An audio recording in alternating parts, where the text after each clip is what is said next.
Hello everyone, welcome to the channel Social Science with Dipankar. Today in this video I am going to discuss a very important topic from your chapter in history, the making of global world. So children, let me request all of you before we start the video to be there till the end of this video so that you can understand the whole topic. So children, the topic that we are going to cover in this particular video would be the pre-modern world. Pre-modern world, under that we are going to discuss how movement of people from one region to the other, okay, that is actually the process of globalization. And globalization is what? Is the interlinking of people from different countries of the world. मतलब globalisation वो process है जिसके जरिए जो है एक country के लोग दूसरे कंट्री में जाते हैं, मूव करते हैं for various purposes, for trade purposes, for educational purposes, for knowledge, right? And people also move for various other reasons. There can be various reasons, right? For religious or spiritual fulfillment also people move.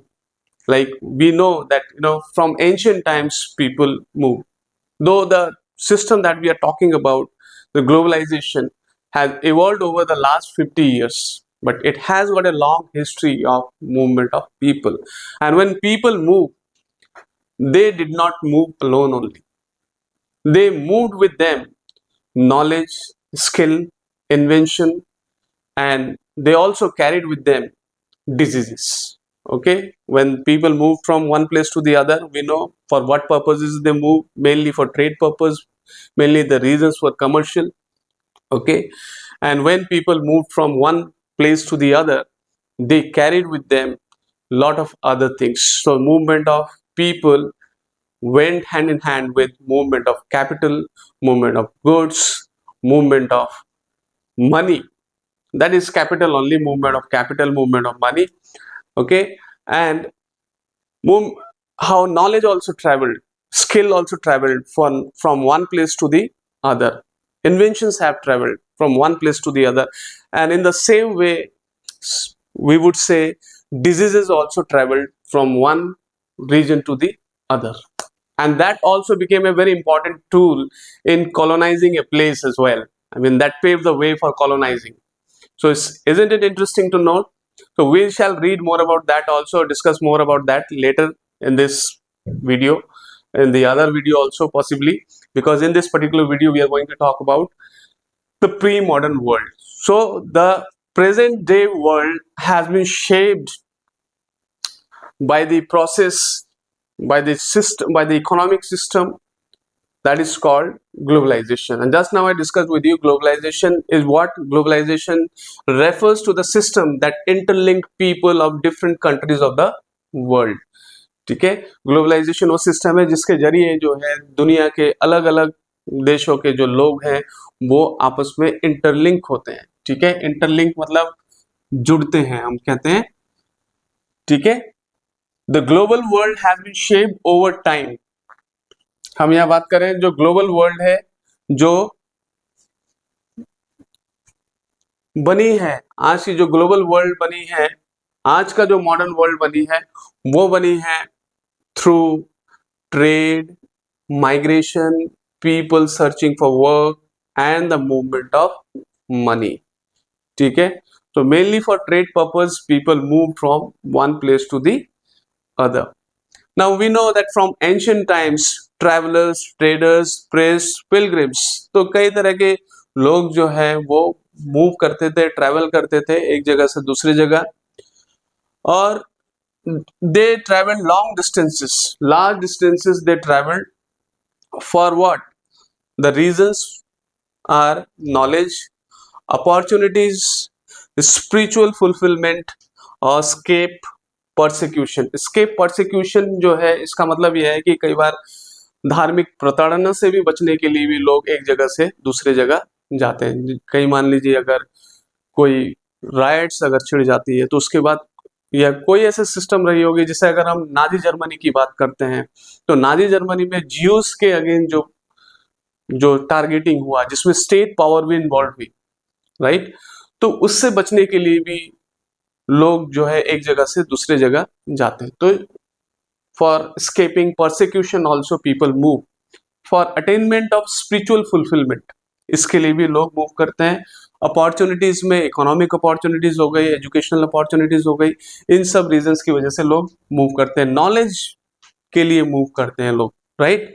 और इसमें आप ये देखोगे जब लोग move करते थे, when people carried, they carried goods, अपने साथ गुड्स भी मूव करते थे, money also move, values move, skills, ideas and inventions and diseases, inventions भी मूव करते थे अपने साथ, जो नॉलेज होता था, स्किल्स होते थे, उसको भी वो साथ ले जाते थे और साथ में डिजीजेस को भी कैरी करते थे। इस चैप्टर के लेटर पार्ट में भी हम डिस्कस करेंगे कैसे स्मॉल पॉक्स जो स्पेन से आई, स्पेनिश लोगों ने अमेरिका में फैलाई और अमेरिकन लोग जो कि किस तरह से डिजीजेस से प्रभावित हुए, जो डिजीज स्मॉल पॉक्स का डिजीज है उससे प्रभावित हुए, और जो स्पेनिश यूरोपियन जो व्हाइट सेटलर्स थे वो किस तरीके से यूरोप अमेरिका में किस तरह से कॉलोनाइजेशन के प्रोसेस को आसान बनाया। Let us continue our discussion on pre modern world.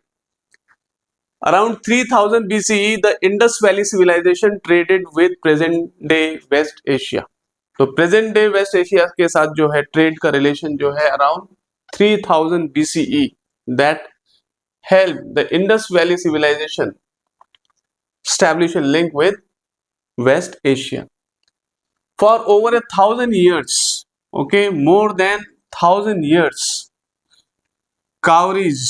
कावरीज क्या होते हैं, जो सी शेल्स यूज किए जाते थे, they were used as currency, okay, and that travelled to China and East Africa from the Maldives से वो ट्रेवल किया कहाँ पे, कावरीज जो है वो उसको भी यूज किए जाने लगा चाइना में और ईस्ट अफ्रीका में, ठीक है। Cowries were used, the sea shells were used as currencies. The Americans remained isolated for a long period of time. So when the Spanish people came there, they carried in person with them the disease of smallpox, to which the Americans were immune. They could not fight against that disease, and thus many died of they died of the disease smallpox. Okay, so that helped in the colonization process of the Americans by the Spanish, by the European colonizers when they went there. Okay, and we also know that the disease called rinderpest जो है, जो एक cattle plague है, वो किस तरह से Africa में फैलाई गई और पूरे अफ्रीका को जो है एक तरह से कवर कर लेती है, और एनिमल्स की जो डेथ होती है रिंडरपेस्ट कैटल प्लेग की वजह से वो काफी ज्यादा रहती है, जिसकी वजह से जो है अफ्रीकन लोगों की जो लाइव स्टॉक के जो रिसोर्स थी वो बिल्कुल खत्म हो गई थी, ठीक है। तो ये सारी चीजें हैं। अब आप ये देखो कि जो spread of disease carrying germs over long distances began as early as the 7th century. इसका इतिहास जो है 7th सेंचुरी से, हालांकि इसको पहले रिकॉग्नाइज नहीं किया गया था, but later on by 13th century it became an unmistakable link. Okay, we were just now talking about the disease carrying germs. Okay, a short while ago I was discussing that किस तरीके से smallpox that was introduced by the Spanish into the continent of America. The Americans for a long time they remained isolated from the rest part of the world, so they were immune to this disease. So many died because of smallpox. And we can also name a disease called rinderpest, okay, which was spread by the Europeans into the continent of Africa, right? That resulted in the loss of livestock, in the killing of many cattle. It was a cattle plague, okay, so that resulted in the death of innumerable cattle, okay. So we can see that, you know, disease carrying germs that was, you know, over long distances began as early as the 7th century, and later it became a undeniably significant, means एक unmistakable link रहा है, बाद में disease को भी एक unmistakable, लोगों को बिल्कुल ये एक proven fact हो गई कि disease spread करके भी colonization के process में कहीं ना कहीं जो ट्रेडिशनल जो फायर आर्म्स या गन पावर जो भी यूज करके या वेपन्स यूज करके कॉलोनाइजेशन किया जाता था, उससे भी हटकर जो है ये एक ऐसी डिजीज, यानी कि स्मॉल पॉक्स का ही अगर एग्जांपल ले लें, जिसके जरिए जो है कॉलोनाइजेशन के प्रोसेस में हेल्प मिली। ठीक है, तो ये डिस्कस करेंगे। अगले पार्ट में हम डिस्कस करेंगे सिल्क रूट्स। ठीक है, सिल्क रूट्स एक्चुअली ये नाम क्यों पड़ा है, इसके कारण क्या है, और सिल्क रूट क्यों इंपॉर्टेंट रही है। सिल्क रूट जो है क्रिश्चियन एरा से भी पहले एग्जिस्ट करती थी और 15th सेंचुरी तक जो है वो थ्राइव करती रही। राइट, थ्राइव करती रही मतलब बहुत ही ज्यादा प्रॉस्पर करती रही, बहुत ज्यादा इन रूट्स को यूज किया जाता था। सिल्क रूट्स हिस्टोरियंस ने भी कई बहुत सारे आइडेंटिफाई किए, जो ओवरलैंड बाय सी, राइट, और इनसे कई तरह की चीजें ट्रेड होती थी। राइट, खास तौर से जो नाम पड़ा सिल्क रूट, वो वेस्ट बाउंड चाइनीज सिल्क की वजह से पड़ा। चाइना से जो सिल्क जाती थी यूरोपियन कंट्रीज में, उस वजह से ये सिल्क रूट नाम पड़ा। लेकिन इसके अलावा भी जो है बहुत सारे दूसरे गुड्स भी इन रस्सों से जाने लगी, इन सिल्क रूट से जाने लगी। और सिर्फ गुड्स ही नहीं जाने लगे, नॉलेज भी जो है इन्हीं रूट्स के जरिए, या अगर हम बात करते हैं कि प्रीचिंग्स, जो रिलीजियस प्रीचिंग्स भी है, वो भी एक जगह से दूसरी जगह जाने लगे। जैसे बुद्धिज्म जो है वो ईस्ट इंडिया से कैसे दूसरे कंट्रीज में, यानी कि चाइना में और जापान में कैसे पहुंची। राइट, तो सिल्क रूट जहां तक हम बात कर रहे हैं, silk routes were important pre modern trade and cultural links between distant parts of the world. दुनिया के दूरवर्ती जो इलाके हैं, दूर देशों को भी जोड़ने का काम किसने किया, सिल्क रूट्स ने किया, जो दुनिया के अलग अलग दूर जो डिस्टेंट पार्ट्स है ऑफ द वर्ल्ड को जोड़ने का काम किया। The name silk route highlights the significance of the Chinese silk, the westbound Chinese silk that transported to the west. Okay, European countries को जाती रही, तो इन्हीं रूट्स के जरिए जो है सिल्क ट्रांसपोर्ट होता था, इसलिए इसका नाम सिल्क रूट पड़ा। Several such routes, silk routes, were identified by historians, both over land and by sea. ठीक है, so these are important trade routes. They connected vast regions of Asia, Europe, and North Africa. तो vast regions of Asia, Europe और North Africa को जोड़ने का काम ऐसे कई सिल्क रूट्स ने किया। These routes existed before the Christian era. जैसे अभी थोड़ी देर पहले मैं बता रहा था कि ये क्रिश्चियन एरा से भी पहले एग्जिस्ट करती थी सिल्क रूट। ठीक है, and they thrive, they prospered, okay, until the 15th century. तो 15th सेंचुरी तक जो है ये बहुत ज्यादा थ्राइव करते रही। और उसके बाद जो है हम बात करते हैं अलॉन्ग विथ सिल्क, और कौन कौन सी चीजें जो है ट्रेड करती थी, ट्रेवल करती थी यहाँ से। चाइनीज पॉटरी, जो चाइनीज बर्तन होते थे, चाइनीज पॉटरी होती थी, मिट्टी के बर्तन। ठीक है, Indian and south east Asian textiles. ठीक है, हमारे यहाँ से टेक्सटाइल भी जाते थे। और spices, they were also traded via these routes. Continue our discussion on silk routes. Silk routes के जरिए जो है हम यहाँ पर एक इंपॉर्टेंट पॉइंट डिस्कस कर रहे हैं, trade and cultural exchanges were intertwined. It means when people traveled these routes, they did not only travel for the purpose of trade, okay, not just goods traveled through these routes. Through these routes also traveled culture. I mean, the cultural exchanges and trade exchanges, they both went hand in hand. मतलब trade and cultural exchanges took place hand in hand. दोनों चीजें जो है, trade भी और cultural exchanges भी, दोनों साथ साथ चली।